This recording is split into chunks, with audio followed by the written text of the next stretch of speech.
We've got franchisees from all different walks of life, different backgrounds. I think what's really important for us is people that are driven and hungry and want to grow a business.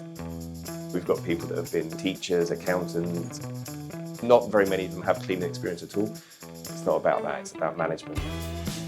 What a lot of people like about the cleaning model is the fact that it's recurring revenue. So these are people that are having cleans kind of every week, every fortnight, every month. Lower value but high volume. From a cash flow point of view, we get paid before we do the work. So we get paid either on the day or before the clean happens. So franchise owners get money into the account before they have to pay any of their costs. So again, that's really appealing. And it's the exponential growth. We had our franchisee in Burton-on-Trent and Derby last year that was the first franchisee to hit £1 million turnover, net sales, which was just phenomenal. They bought an existing business just 8 years ago. So the growth that's out there is phenomenal. We see high volume of inquiries and also people prepared to pay a premium for a high quality service. For us is demonstrating value to our customers, and I think that's what leads to the growth that we've seen over the last 4 or 5 years.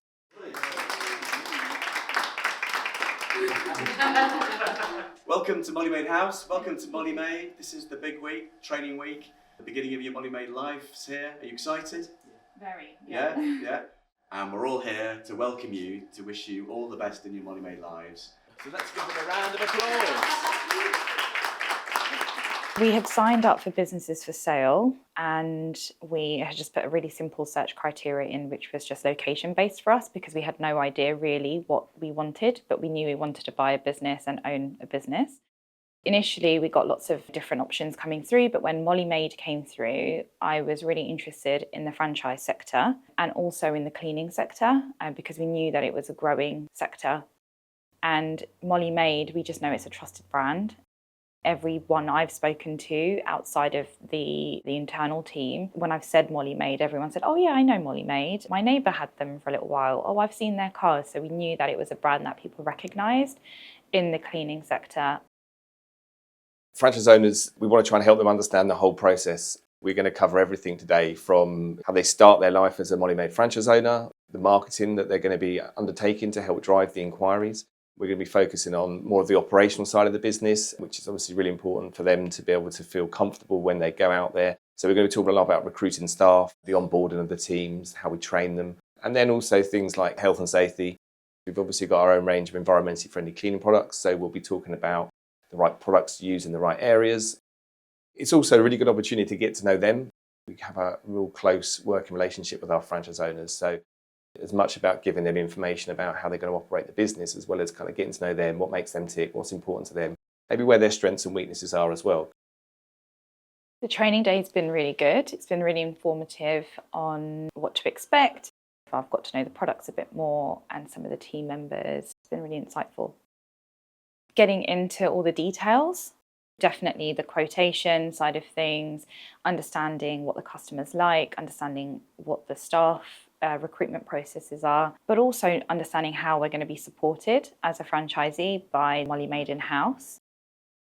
A lot of it starts even right before today. We spend a lot of time working with them in the lead up to training. So we have lots of initial discussions about the business, try and make sure that they feel it's right for them. So when they've made their first inquiry, they come and see us. So we usually have a face-to-face meeting here. And then after that, we'll put them in touch with other franchise owners, because again, it's really important not just to hear from us, but to hear from other franchise owners doing it as well.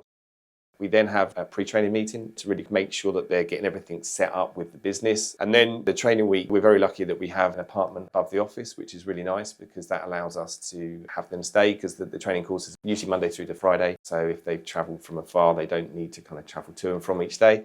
It's all those little touches, I think, which make a really big impact. Tomorrow night, we'll be taking them out for dinner, because it's not just about the training, it's about getting to know them as people. We also have a company lunch on a Thursday. It's quite nice when we can come together and spend some time with them and make them feel really at ease and part of the family, because it's a long-term relationship. That's what we're trying to build.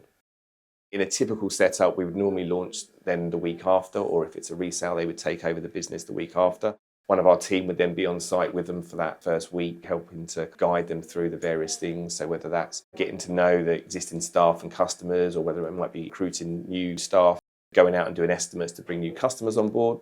For these guys that are training with us this week, before they start, we're already arranging for them to go out and spend some time with other franchise owners, so they can really get a good insight into the business then before they go live. From there, it's the ongoing support. So we call them pit stop reviews. We have 3, 6, 12 months where it's a time for us to check in with them and see how things are going. Obviously, that first year is really important for them. We do a lot of measuring targets weekly as well. So we'll be reviewing how they're performing against certain KPIs within the business. We have a really close working relationship with them. Once training is finished, we are hoping 4 weeks' time to transact and then the following Monday to take over. We're going to use that time to meet the current owner, meet the staff, and just get to know everybody a bit better. We tend to have franchise owners that are looking to sell for combinations of reasons. We've been operating now for just over 40 years. We've had franchise owners that have been part of the organisation for 30 years plus. So sometimes we get around to when they're looking to retire, or a change of circumstances in their own personal life that needs them to sell. So when they get in touch with us to explain they've decided they want to sell, then for us it's trying to help make that process as easy as possible for them. So we take a lot of that role on ourselves. They'll have options, they can do it themselves, but very few do that. Most of the time we'll do that for them, but we've also worked with brokers as well in the past to help with that. We'll do an initial assessment with them to understand how the business is performing, and then business for sale is our first port of call to place those businesses on the market. If we've got someone that we feel is a really good prospect, then we'll usually get them here for that meeting. We'll arrange a meeting with the franchise owner that's selling. It's just trying to make it a really stress-free process for the franchise owner. But obviously it's important for us to find the right applicant, because once that franchise owner's left, then our partnership is then with the new one coming in. So we quickly switch our focus to them as the priority then and help make the sale as easy as possible for everyone. I'm really excited. I love new things, and there will be hiccups, I'm sure, along the way, but the fact that we've got the support from the staff in-house is everything. And I know that I'll be guided along the way for anything that does crop up, but just looking forward to getting stuck in and hopefully growing the business over the next 6 months, year, 2 years.